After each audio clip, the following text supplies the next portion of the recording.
Welcome back, everyone, to the afternoon session. We hope you were able to explore the networking zone and met up with your peers. For all those just joining us, a warm welcome to our 14th edition of the Nasscom Design and Engineering Summit. Well, without any further delay, let me introduce our first session for the afternoon, Leaders' Discussion on Trust in Networks, Cybersecurity and Data Protection in 2025. Now, hyperconnectivity presents a new challenge. Scale itself will be redefined with hundreds of billions of connected devices, vastly increasing the attack surface for nefarious actors. These challenges require a new security paradigm, making it necessary to reassess the current policies and security framework. Our speaker for this afternoon session is Jahidul Khandaker, SVP and CIO, Western Digital Technologies. Jahid oversees worldwide IT strategies and operations for WDC globally, including advanced analytics and all technology needs for manufacturing, engineering, R&D, and SG&A functions. Jahid proudly served in the United States Marine Corps and worked for the Department of Defense. And moderating this session is Rama Vedashree, Chief Executive Officer, Data Security Council of India. Rama was previously Vice President at Nasscom, leading all initiatives in domestic IT, e-governance, and smart cities, among others. At Nasscom, she has also led the healthcare initiative in partnership with Apex health sector body, Nat Health. It's a pleasure to have both of you join us this afternoon. Over to you, Rama. Thank you, Justin. And thank you for having me and Jahid on this session. Jahid, thank you for joining us. It's really my privilege to be able to converse with you today on this very interesting theme. Thank you for taking the time. Thank you, Rama. It's a pleasure to be part of this discussion with you as well. And Justin, thank you for that introduction. Jahid, we have seen particularly last 2.5 years now, post-pandemic, I think there was really a massive acceleration of infusion of digital technologies.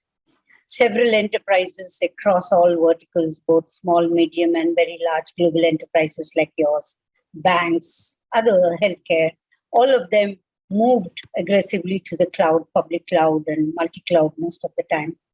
And there has been massive automation in other sectors too, where whether you're looking at, the convergence of IT and, technologies in the biosciences space. We have seen that in a very big way. There was a lot of convergence where there is emergence of disciplines like cyber biosecurity.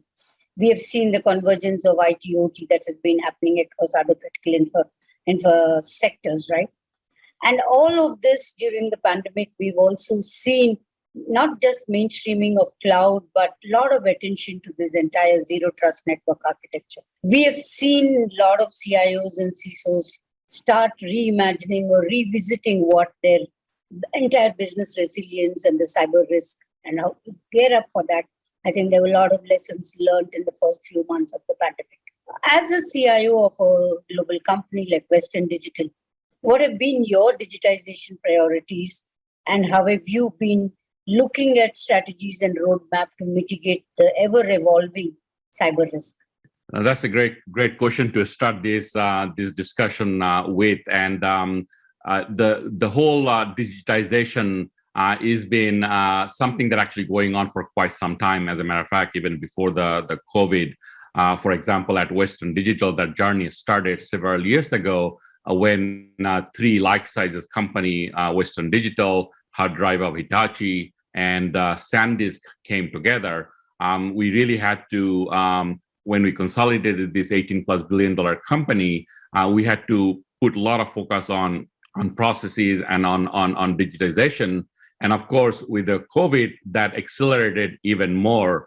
And so at Western Digital, that's been something that we've been working on for the last several years, and it's something that we're continuing to work on as a priority. You talk to other CIOs and other companies, it is no different. As a matter of fact, even business is realizing the importance and value of digitization of their processes. And it's no longer just simply you are having a website where you sell your products from an e-commerce point of view, right? It's many other aspects is coming into the picture, like automation. It's a tremendous value add for an organization, especially with the recent challenges around attrition, retaining resources, the cost of labor, etc. So where you can remove human touch, trying to get to a touchless processes everywhere possible, adding the AI capability to further gain value from your data. All of those is really creating a tremendous value for a company, and companies are able to now see ROI by investing in a digitization journey. And we believe that not only at Western Digital, but at many other companies, this journey will continue because business sees a tremendous value by enabling their processes through a process that touchless where possible, and of course is a very workflow driven and systematic. So it's an exciting time to be a part of IT because IT is given a little bit of a higher priority as a result of this journey and the transformation that companies are going through. So when you look at this entire distributed networks where, enterprise IT assets are almost, everywhere, and access is being promised from everywhere because of your entire hybrid workforce environment, work from home that happened in the first few quarters, right? And of course, when you migrate a lot of your enterprise mission critical workloads onto the public cloud, is it really possible to ensure trust? And how are you doing implementing this entire trust paradigm or zero trust paradigm in such a massively distributed and disaggregated networks? Well, first of all, we don't have a choice because that's where the world is heading. We just talked about the digitization and the value that it brings, but it also means that the adoption of cloud has increased significantly, and it will continue to adopt even at a larger scale. So it's no longer that a company have the luxury to route every traffic through their own internal network like we used to do in the previous days. Of course, with the COVID, it's even more now with the hybrid work model. People are really working from anywhere and everywhere. Of course, there is a multiple devices involved as well. And with the cloud being as part of this, you really now have information anywhere and everywhere, and people are accessing those information from anywhere and everywhere. So we no longer simply can expect that a company will route all this data network through an internal security. So the idea of zero trust is something that has been a topic that has been going on and being discussed for several years. There hasn't necessarily been a lot of technology in the past that would have helped us enable that. Of course, VPN was there as a way to get some amount of protection for your on-prem or cloud application. But zero trust is becoming more and more prevalent, and there are more and more technologies built in with the SASE capabilities. And so we do believe that companies are going to be adopting more and more of this solution because they want their users to have the flexibility and the agility to be able to access information from anywhere and everywhere. And so the protecting our network, protecting our data and information is something that no longer a choice, it's something that we have to do. And we have to take into account the fact that it is very distributed and no longer centralized like it used to be in the old days. So you have now currently, where you talk to any CISO or any CIO, I think the preparedness to be able to deal with ransomware attacks, right? The entire targeted phishing attacks, all of that, I think, is at a certain level of maturity. But we are now waking up to this entire new supply chain risks, right? I think that's a new enterprise risk that everybody in the industry, both CIOs like you and the technology providers, services companies are, trying to work on. Now, I think Western Digital has really pioneered this concept of accountable supply chain, and it's not just within your Western Digital enterprise and your ecosystem, but you're working with the entire partner and the supplier ecosystem. Is there any insights that you would like to share? Because I think that's one thing that every CIO, CISO is trying to ramp up on. And a lot of our national security institutions, which deal with these big critical information infrastructure sectors, are trying to grapple with this problem. Yeah, so those were the simpler days when phishing was the main way for an adversaries to get access to. Of course, phishing itself got very sophisticated as of late, but there is of course other vulnerability. Supply chain is the one that you mentioned is definitely a big area of concern because it is so wide and it has completely changed how we think about protecting ourselves. It's no longer just doing enough to do what we own, but we now also have to be concerned with the entire supply chain. So the improve of protections is becoming even more important than what it used to be before.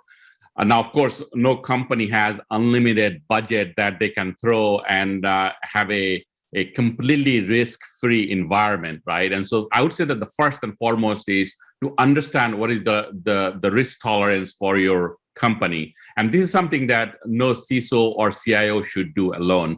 This should be done in conjunctions with the business leadership, because business should really define what is a tolerable risk for each individual company, because it does vary. And based on that risk tolerance is when you kind of create your investment profiles in terms of what kind of fundings is available for you to create a security posture that is right for your organization. Of course, continuous monitoring is extremely important, whether it be done through technology or through resources, because you have to kind of know at all times what's really happening so that you can intervene if something doesn't go according to your plan. Of course, you need to have a solid response team. It's extremely important because we do not control what an adversary will do, but we do control the response that we will have. And so having a solid response strategy, having that strategy tested at all times so you know that it will work, and having a team that can execute that strategy is extremely, extremely important. And then the last thing that I'll mention is that, again, we don't control what adversaries will do. In case something bad were to happen, you do need to have a very good disaster recovery for your critical services so you can quickly reinstate those services, whether it be for a ransomware attacks or from other attacks that takes some of those critical operations offline. And so I would say that those are the primary ways for us to kind of mitigate some of the risk that is out there on this. Yeah, I'm glad you brought out or reinforced the point that you can't really control what the adversary is up to, particularly as we are waking up to the adversary could potentially be even a state actor, right? I mean, who are those actors which are causing these cyber attacks? Even that landscape is continuously changing, and we are able to address that. And the fact that the crisis management plan is tested multiple times way before the crisis hits you. And often we do see that a crisis management plan or a response plan, incident response plan, or breach mitigation strategies have not been really tested in the real world. That's one takeaway from you. That's a good point that you brought out.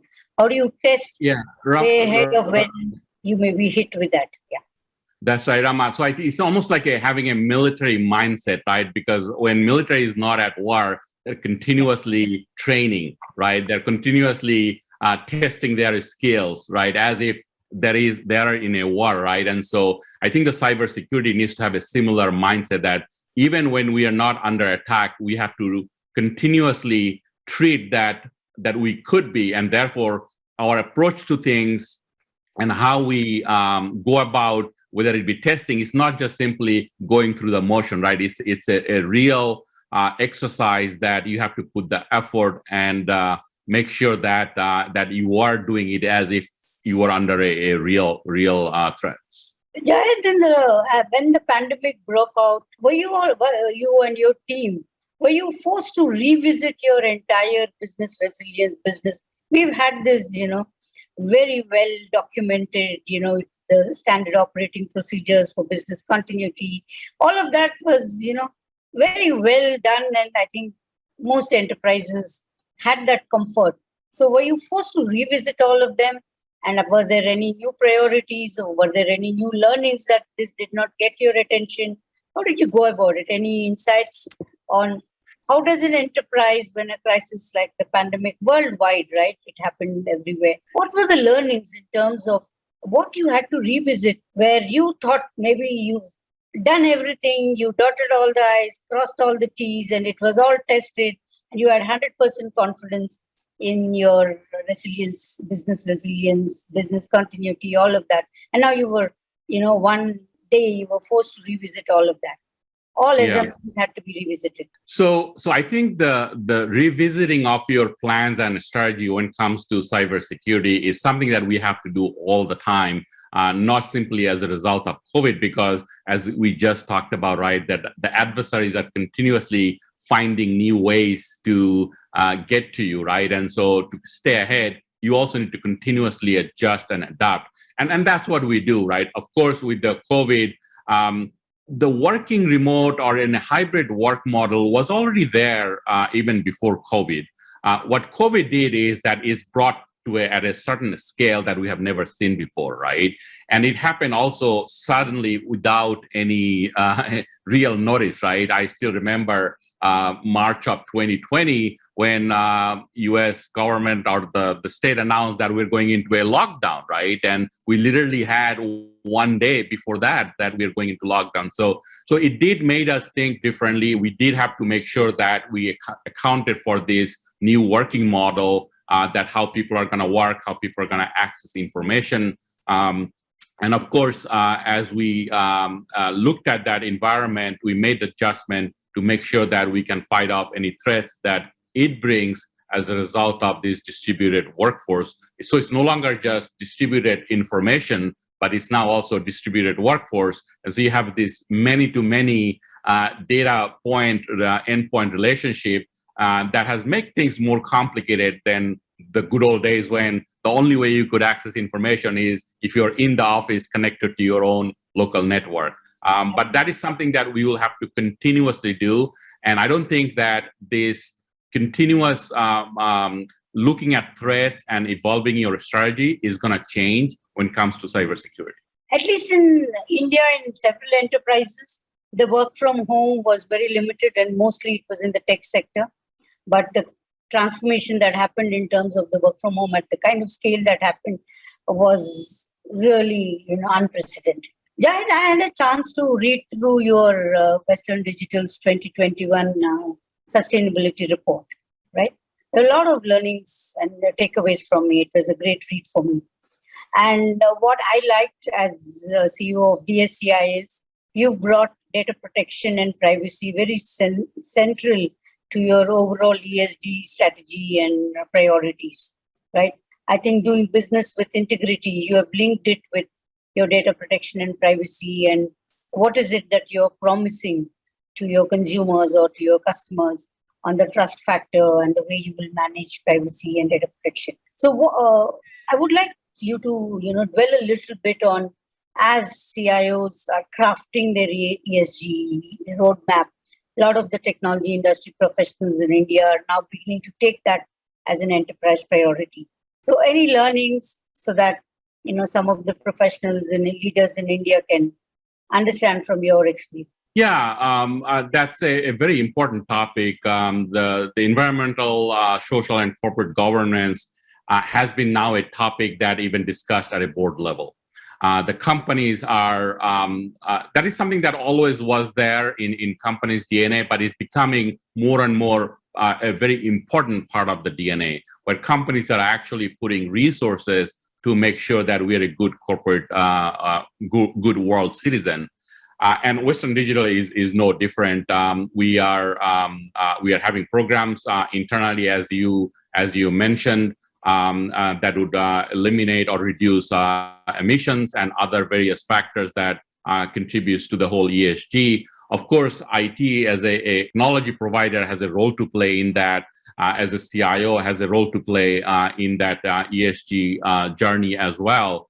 One of the way that we want to make sure that we do an ESG program is to not only have a right level of sponsorship within the company, that it is a priority for the company, and that it is a very collaborative effort. There's also a lot of rules and regulations that are being now put out there by many different countries and jurisdictions. So partnering with your HR and with your legal team is also very important to make sure that that we are aware of all of those rules or regulations, whether it be from a data privacy point of view or for other environmental regulations point of view. So IT has a very big role to play. Of course, we use data centers and other equipment that adds to some of those ESG concerns. And so we'll be working together with our counterparts, both internally and externally, to move us forward so that we are more environmentally friendly, we are more socially responsible, and that we as a corporation are become a part of a better world, that we can actually leave it to our children better than what we found ourselves in. And I do hope data protection, privacy, cyber resilience is very central to the ESG. Typically, it is very central to the governance pillar, but I do hope it becomes very central also to the social pillar, because I think socially we are responsible to our consumers and citizens that we give this attention. That's right. That's right. And of course, some of the incidents of the past brought the attention to cybersecurity quite a bit, right? As a matter of fact, as recent as the SolarWinds incident that happened in 2020, it was the scale and the sophistication that it had. It brought the whole cybersecurity to a completely different light for all companies and all boards across everywhere. First of all, Rama, thank you so much. This has been really a great conversation. Thank you for including me in this important dialogue. I hope to continue this conversation for us in the future, other venues. And thank you, Justin, again, for that warm introduction at the beginning. Thank you so much. Thank you, Jahid. And over to you, Justin. Thank you, Jahid and Rama, for that insightful discussion.